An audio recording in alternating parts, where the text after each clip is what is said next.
Hey, I'm Decathlon Gamer. Welcome back to Vicky 3, episode 36.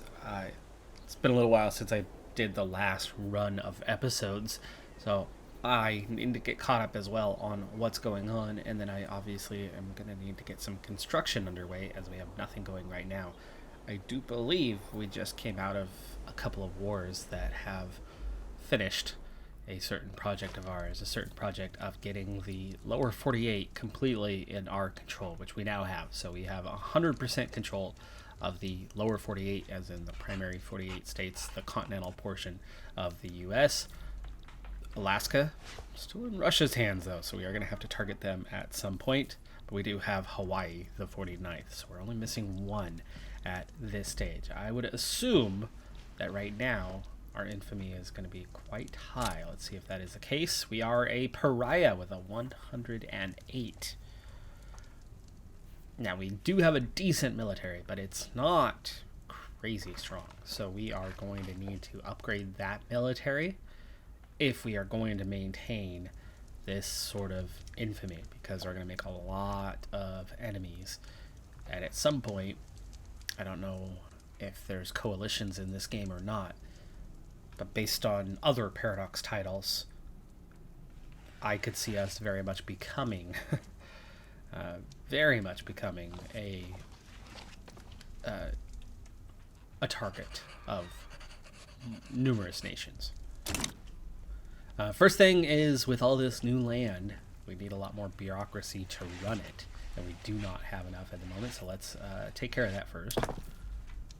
Right now, organized by our biggest producers, these are the biggest industries we have. Comparing those with market price, which I think is much more important than the actual balance when it comes to large quantities of things. It looks like one thing that definitely needs some addressing is we are behind on tools, a little bit behind on clothes, so that's really not a bad price for tools at all. In fact, we are over a little bit. It's minus 4%, so okay, fine, that's a good thing. Actually, in a really excellent state on that one. Food, plus 12%, $33. Okay, so we want to get food, we want to get coal, and we want to get some clothing.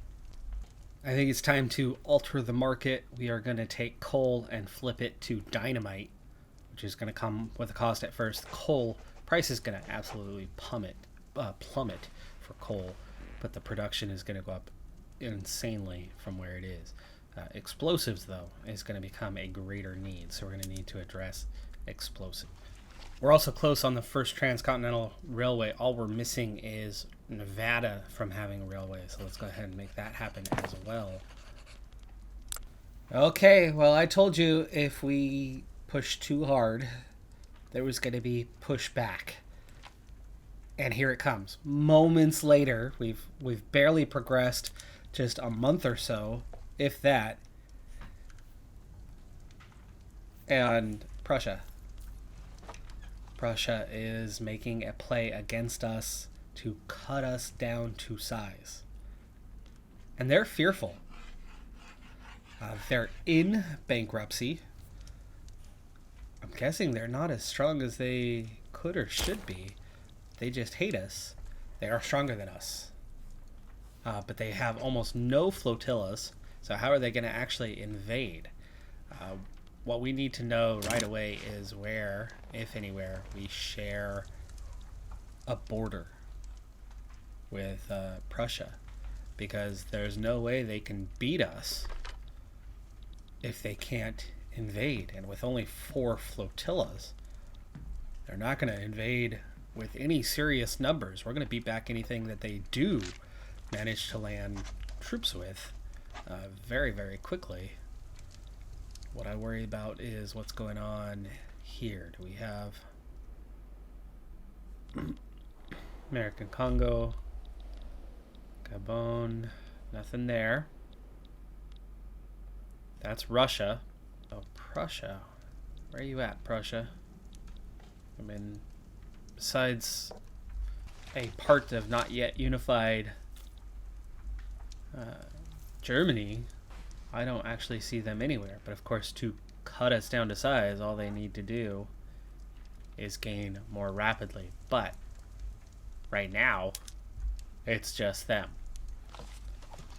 Right now, they could get Great Britain on their side. They could get Russia on their side. And they could get France on their side. And already leaning their direction is Austria and Italy. They have support. We don't.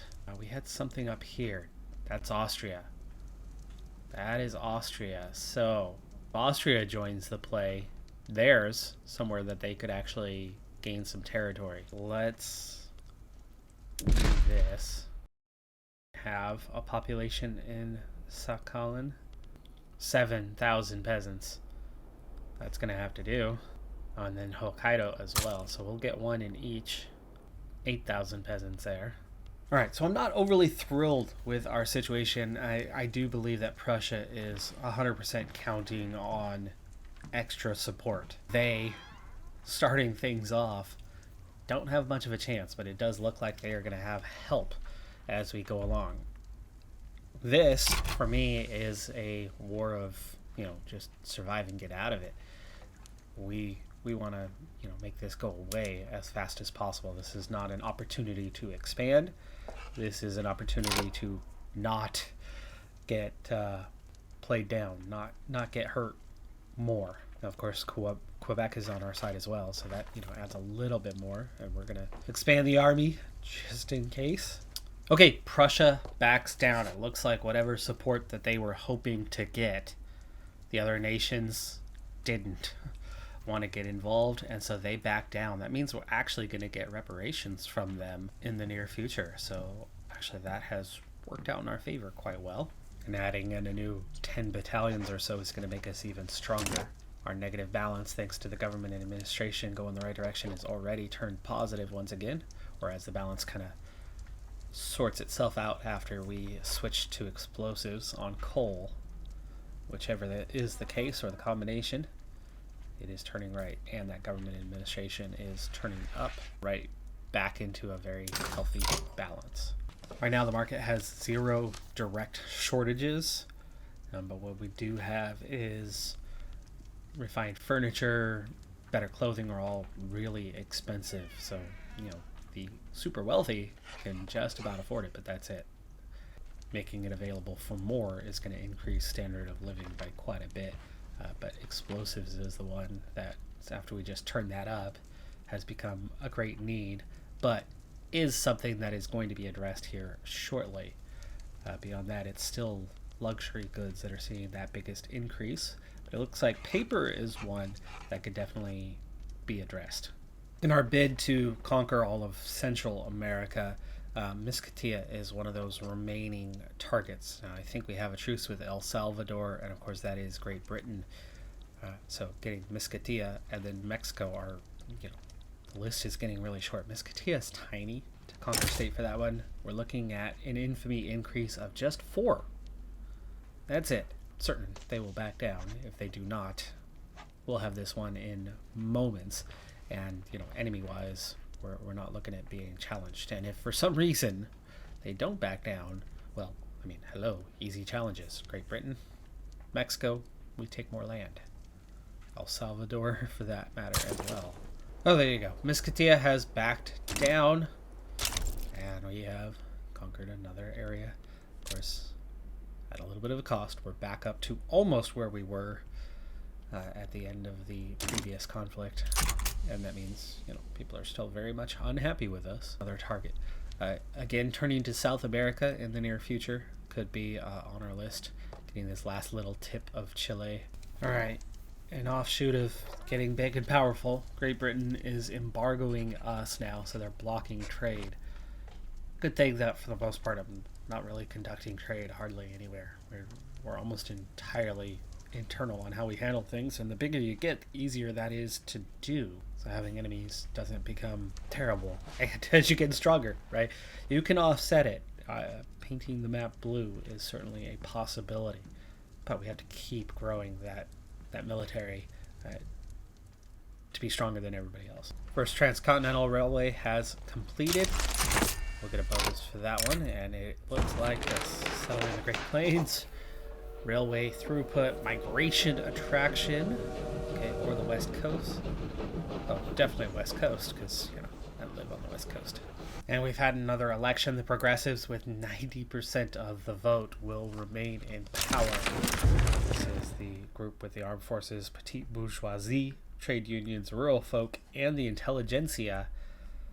But even with them in charge, they still only have 57% clout, which is definitely not great.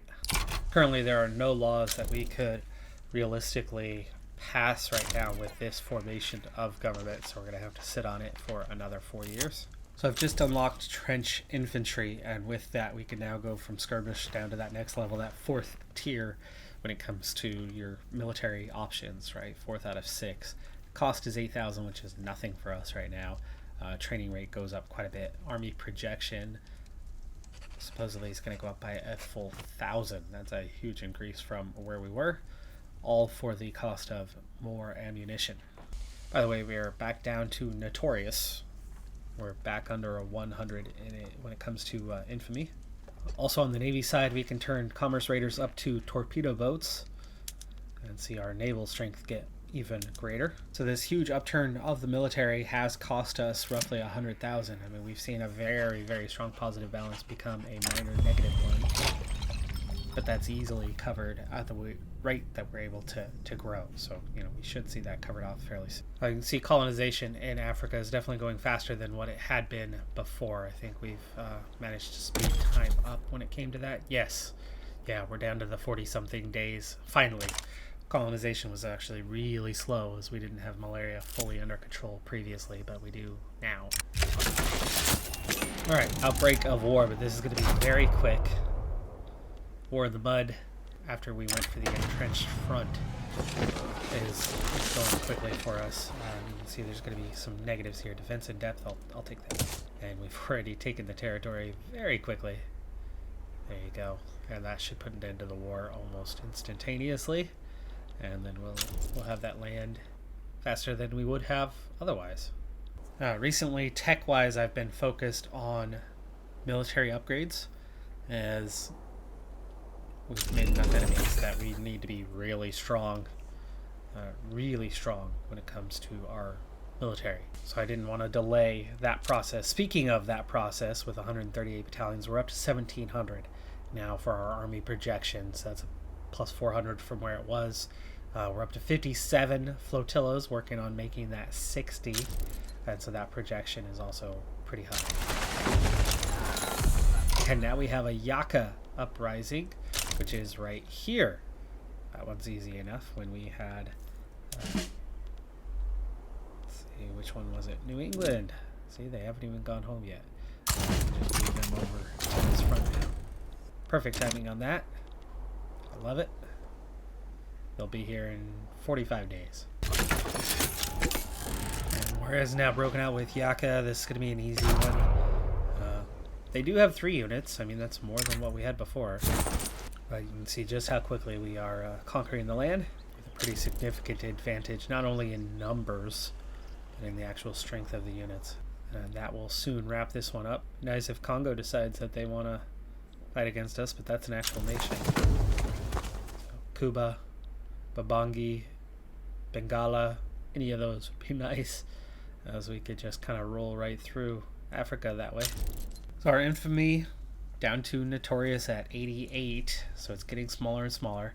In the meantime, the flotillas have hit 60 at a 1,500 projection, still at the 138, but 1747 holding steady there. But we have climbed to number 2 in the Great Power ranks. Great Qing have recovered a bit, though. Last we had seen they were at about 1,600 for prestige. They're back up to 2,100. Austria is on top, but we are now the clear number 2 power out there. Not quite strong enough over Great Qing, though. So realistically, it's more like number 3. But we've exceeded Russia. We've exceeded Great Britain. And we're quite a bit stronger than others like Prussia, who have fallen way, way down that list. We knew that they had bankrupted, so I'm guessing that's kind of the main cause to that, but their GDP is just 10 million. And at 135, we've eclipsed British Raj and Great Britain in recent years, and are now the clear number 3 in terms of the world's economy. The standard of living, we're up to number 31, which is a pretty solid increase from where we had been. Population-wise is at number 5, approaching 40 million. In South America, Brazil is a growing threat. They are getting stronger, but they're not strong yet, not strong enough to challenge us. May never be strong enough to challenge us, but we might need to cut them down to size before they do get much stronger. But in the meantime, we're going to get that southern tip of Araucania away from Chile. It's only 5.5 infamy. If they decide to fight us, then we can take more than just that small southern tip, and we can push on and probably take the rest of Chile as well. And then depending on who decides to join them, like if Peru, Bolivia do in fact join them, then we can push right up that west coast. It would be nice to connect up with our Central American territory. I'd like to, for the most part, keep our infamy below a 100. I don't mind keeping it in the 80s. We have enemies, but as we are, getting stronger and stronger on a regular basis, we shouldn't have too much trouble keeping up with most enemies. But it's when they all start coming together that we are going to potentially face some threats. So Great Britain has sided with Chile into this play, supposedly. I don't see them actually showing up. Nope, they abandoned them. Never mind. Okay, so it lasted literally one day. They decided, and then was like, wait. What are we doing? Peru, Bolivia is in this, though. So let's go ahead and start adding in some war goals, especially now that... Well, they're still leaning their way. They could join in, but it could also go poorly for them if they do so. Wait a little bit longer to make our decision on war goals.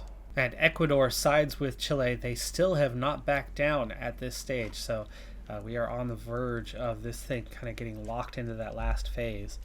We still have 34 initiator maneuvers left. All I want is war reparations. So far we have the lower tip, all the rest of Chile, and now the first state into Peru, Bolivia. And I think I might look into, what is this second state, Tarapaca. Oh yeah, we can easily go for that one. This all does add a fair bit of infamy, though, just so you're aware. So if we do go to war, we're going to be quite infamous again after this one. Alright, and that's all of our moves. So that is what we stand to gain from this one. I'm surprised they haven't backed down. One of our generals died. We were set to fight on 3 fronts. Yeah, in the lead up to the war, one of our generals died. December 21st, 2 days ago, one of our generals died.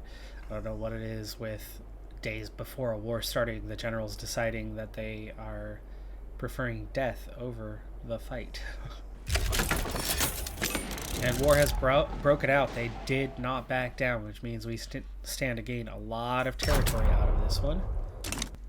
And only with 20 units in each area on the fronts, we're already at a fairly, solid advantage. I think we should be able to close this front off here quite soon, and then that would transfer all of our units up. You can see even with half the numbers that they have, and now equal numbers, we're quite a bit stronger, and that's the quality of the units more than anything else. Construction, not ongoing at the moment. Let's see what we can do here. Iron might be a good one to bring the price down, and iron die and engines. Tend to do 2 to 3 at a time. See what needs it the most.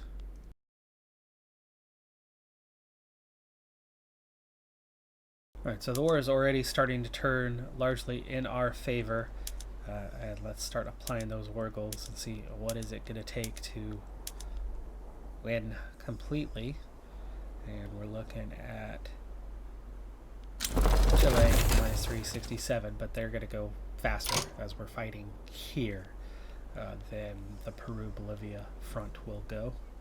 For now, it's broken up into 2 fronts as there is some mountain passes that are unpassable here, so we advanced on both sides, and with that, one of these groups is getting cut off.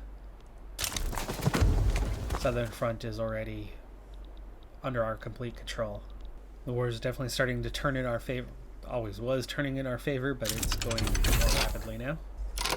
Okay, Chile has capitulated, so we've beaten Chile now, and there is 3 states now in our control. So we have this, all of this, but for now, does that instantly push us up to here? It looks like it does. So yeah, we'll be okay.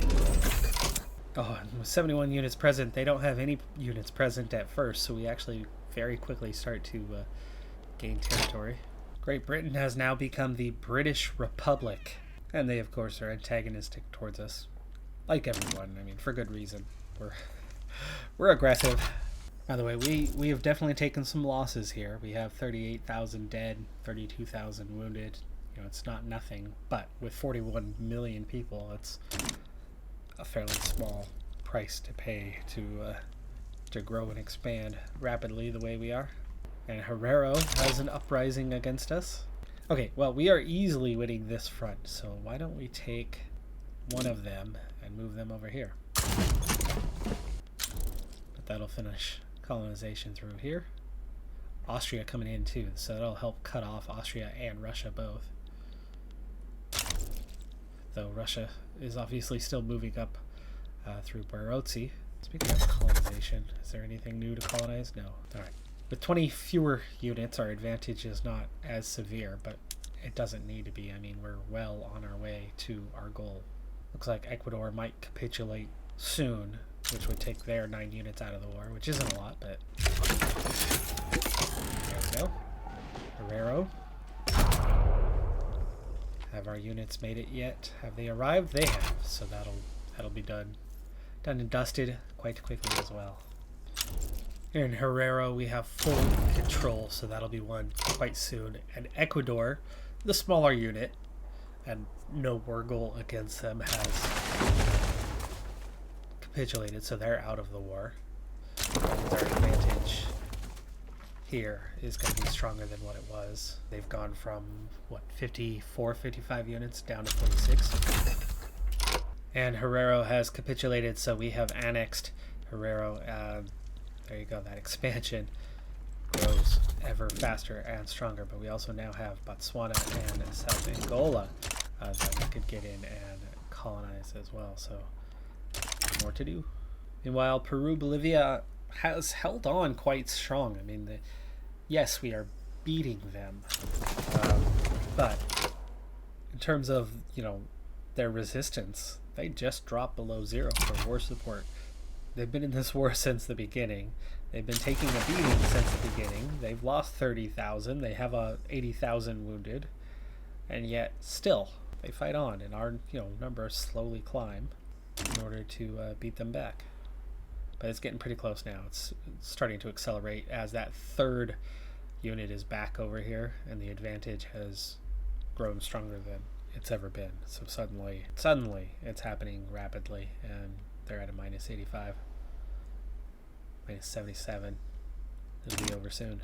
It'll be over soon, and our latest paint the map borders will be in place. Africa, not much. There's far more that we could be doing in Africa than we have, but it's finally starting to take off. Now that the malaria is not an issue, and I see us growing more rapidly, not only in defeating as there is your capitulation, and we have our new borders in Africa, right? We can continue that expansion more rapidly than before, and it's a good front to do a lot of your fighting against European powers, as that's where each of you are going to have forces and shared borders.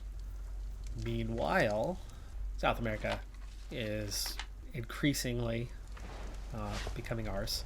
We no longer have any split fronts on the southern end. Now it's, you have your one long border along here to fight, but really there's only 2 nations that we share a border with there for now, plus Colombia.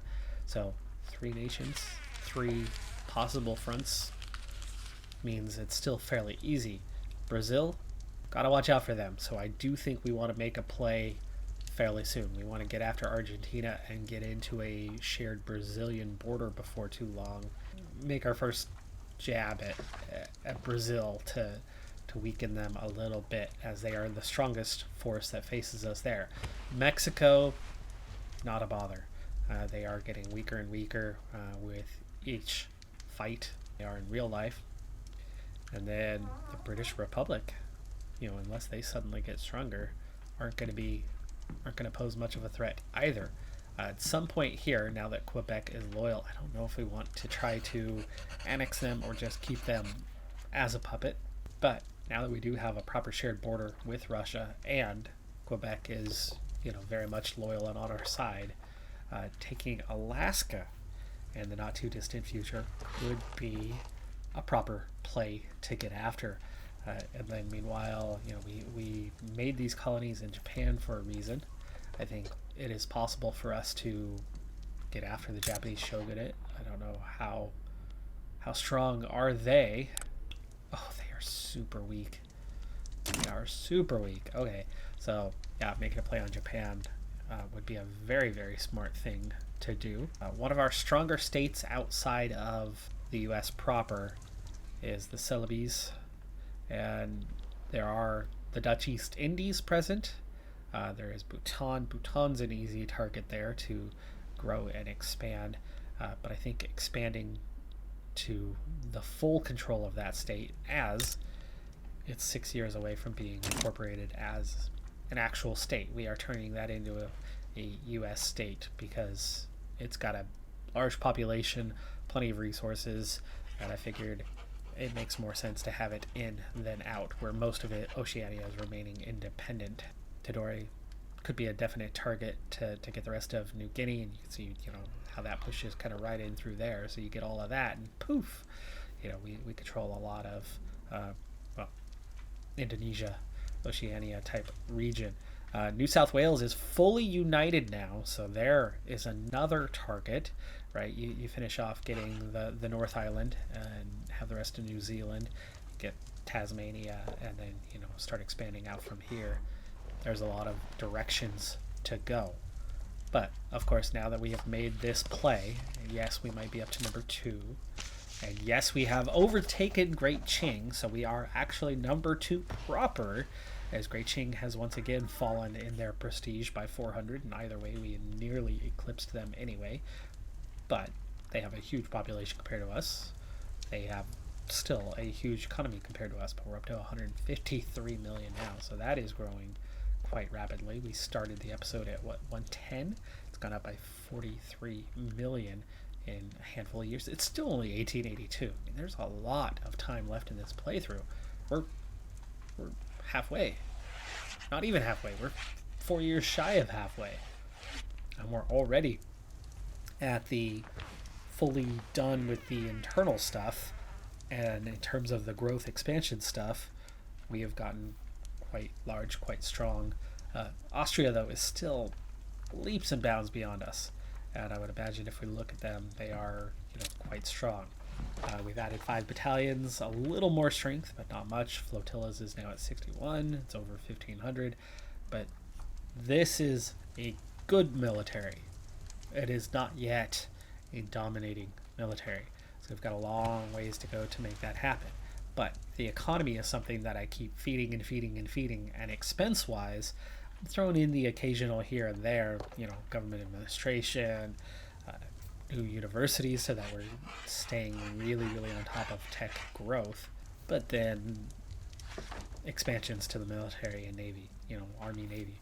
That expanse is what keeps eating up the strength within the economy itself. But remember, now and forever, ever since the very, very beginning of this playthrough, our taxation level is low. Our consumption taxes is a single consumption tax. So we have a ton more possibility when it comes to income. So we really could rapidly, massively expand our army if we suddenly had the war, right? The war that Prussia was trying to bring upon us at the beginning of this episode, but failed to do so. Construction goods, there's still one more level left. Arc welding has not been invented yet, though, so we can't turn that one up. but then government wages, military wages are very much neutral. So those combinations have led to a pretty stable situation, though our radicals had been climbing and have now jumped significantly. As you can see, so much of the radicals we do have are in this region. A couple of these, 2 to 3 of these states were heavily populated, but then also in this region, they're still pretty upset with us here in Central America after recently conquering them. And then, oh right, all of this as well, the British and Mexican population that we have incorporated don't care for us either. That's one of those things about painting the map and growing and expanding rapidly, is you are going to face greater and greater threats as you go along. Having the economy in such a state does a lot to keep people happy. Having a fairly good standard of living right on the edge of a 15 does a lot to help with that. So we've got to make sure we keep on top of those things. Otherwise, we certainly face internal issues. One of the only good things about those internal issues is the likelihood of, say, a South American group combining with a group of British Americans in the northwestern United States seems unlikely, right? Those two groups becoming united in their cause against the federal government is like, probably not, which means you would face them individually, which means you can crush them using their counterpart, who is very much not happy either. But again, them becoming united just doesn't feel like something that would happen. That is going to do it for this episode, though. I'm Decathlon Gamer. Like, comment, subscribe, and I'll see you next time. Have a good one. Be safe out there. Bye for now.